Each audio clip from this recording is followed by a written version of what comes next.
Oui, moi je lis toutes les semaines un article d'un artiste français, américain ou britannique qui dit bah ouais, ma principale référence c'est Massive Attack ou Portishead, parce que c'est vrai que c'est des musiques qui sont proches stylistiquement dans ce qu'elles essaient de faire.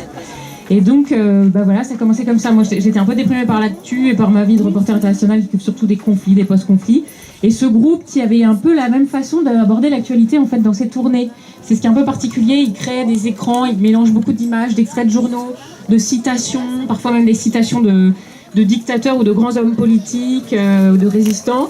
Et donc, je me suis dit que peut-être ils avaient beaucoup plus d'impact que nous, journalistes ou intellectuels, parce qu'ils emmenaient ça de par le monde sur 2, 3, voire 4 continents quand ils pouvaient, jusqu'à Beyrouth, pour faire passer un message à la fois artistique et musical et engagé.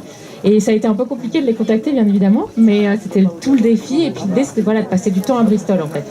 D'écrire sur ce qu'on fait plus trop, en fait, dans ce moment dans l'actualité, de prendre le temps, d'être sur place, de rencontrer les gens maintenant, mais de parler de ce qui s'est passé il y a 20 ans aussi, et de se projeter, et de parler de la situation de l'Europe. Et voilà, j'ai réussi à les contacter et j'ai décidé d'y rester un petit peu, de retracer le parcours de différentes personnes et surtout de montrer qu'il y avait un lien entre la scène street art, la musique, l'engagement social, comment la ville avait évolué pour que ce groupe puisse exister et comment ensuite ce groupe avait fait changer sa ville.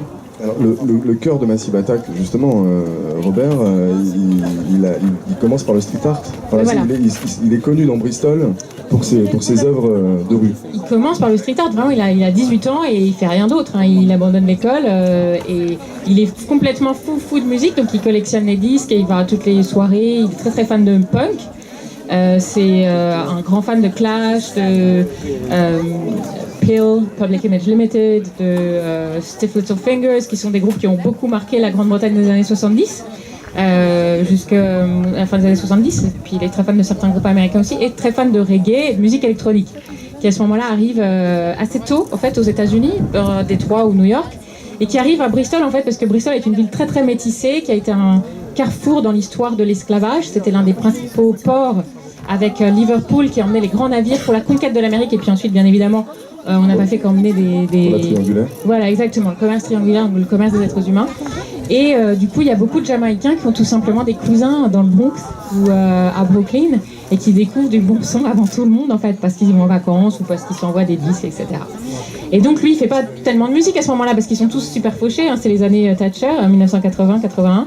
Et il commence à faire du graffiti inspiré par des idoles qu'il a découvert via la musique. Si je dis pas de bêtises, Bristol s'est mobilisé pour protéger une de ses œuvres qui était menacée d'être effacée. Alors celles de 3D, elles ont quasiment toutes été effacées. Hein. Après, au début, dans les années 80, c'était un travail entre eux. Il y avait un peu des clans de groupes de punk et de DJ qui voulaient avoir leur cet artiste. Et donc, il travaillait avec des jeunes qui commençaient à bosser pour des petits magazines, qui devenaient photographes, par exemple. Et donc, l'idée, c'était pour sauver le street art, il fallait d'abord le photographier. C'était pas l'idée au départ, maintenant. Voilà. Donc, si ça vaut des fortunes. C'est ça qui est compliqué, c'est que l'idée de départ, à ce moment-là, en 83, quand 3D commence, c'est de détourner l'idée que c'est du vandalisme pour faire passer des messages contre la publicité, notamment. Et parce que si vous connaissez un peu l'Angleterre, encore plus que d'autres parties du Royaume-Uni, c'est un endroit qui aime beaucoup les règles et l'ordre. Et donc, il y a beaucoup de panneaux, de procédures, c'est interdit de faire ci, on peut pas se garer là, ne marchez pas à droite dans le métro, etc. Donc c'est vrai que c'est des jeunes qui grandissent en écoutant du punk et on regarde toute la journée des panneaux qui interdisent tout le temps. Et puis après arrive l'invasion de la publicité, quoi. C'est le début des années 80 et donc ils n'ont qu'une envie, c'est de mettre autre chose dans leur rue, quoi. Tu parlais de leur engagement et en fait ça les touche dès le début parce que donc, ils ont choisi comme nom Massive Attack, mais en 91, si vous vous souvenez, c'est la première guerre du Golfe. Et en fait, ils peuvent pas garder leur nom. Oui, en fait, ça devient vite très compliqué pour eux parce qu'ils ont sorti un single, Daydreaming, et l'album s'annonce. Et ils ont signé avec un label qui s'appelle Circa, mais qui est très vite été racheté par Virgin. Donc c'est du gros sérieux. Et en fait, en Grande-Bretagne, à ce moment-là, la presse a beaucoup changé. Il y a des groupes qui sont constitués, qui sont vraiment gigantesques et qui appartiennent à des multimilliardaires américains, dont Murdoch et News Corp. Et donc, les journalistes écrivent souvent Massive Attack, c'est pour pas dire war, en fait. On le dit aussi beaucoup aujourd'hui, d'ailleurs, pour les attentats. Une attaque de masse, quoi, une attaque de grande échelle. parce que personne à ce moment-là veut vraiment admettre qu'on fait une guerre avec le Moyen-Orient en fait. Et donc le label dit carrément au groupe, vous avez déjà une flamme sur votre logo, vous avez déjà des têtes un peu genre, avec vos dreadlocks et tout, vous avez un chanteur jamaïcain, ça va peut-être aller, enfin je caricature.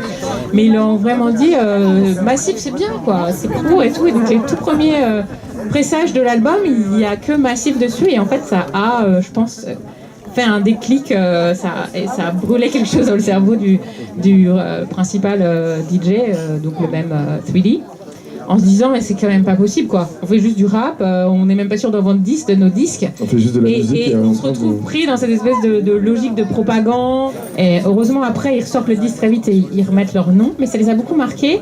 Et comme ça, ils sont très engagés. Par exemple sur l'album il y a un titre qui est assez étonnant pour l'époque, qui s'appelle Hymn of the Big Wheel et qui est très pro-environnement. C'est d'ailleurs une chanson que Willy a écrite chez Nene Cherry quand il squattait un peu, quand elle finissait son album. Il écrit quantité de paroles. Il faut savoir qu'il en fait toujours des tonnes et il garde un millième. Ouais. Donc il y a des milliers de textes qu'on ne verra jamais, de chansons qu'on n'écoutera pas. Voilà.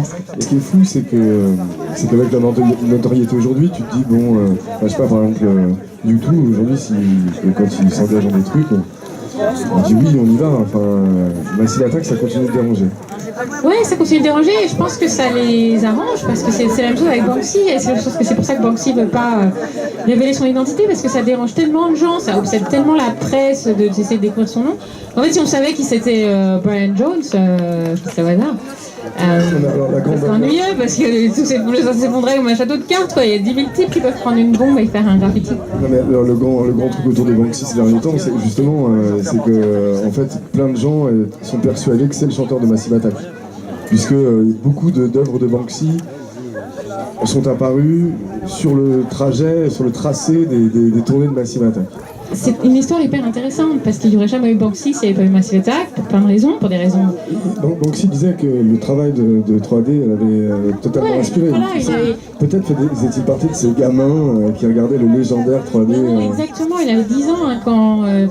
On ne sait pas exactement sa date de naissance, mais la même date revient assez régulièrement. Donc il avait 11 ans, l'année où, en 1985, la principale galerie d'art privée de Bristol demande à 3D de faire une expo autour de ce qu'il fait.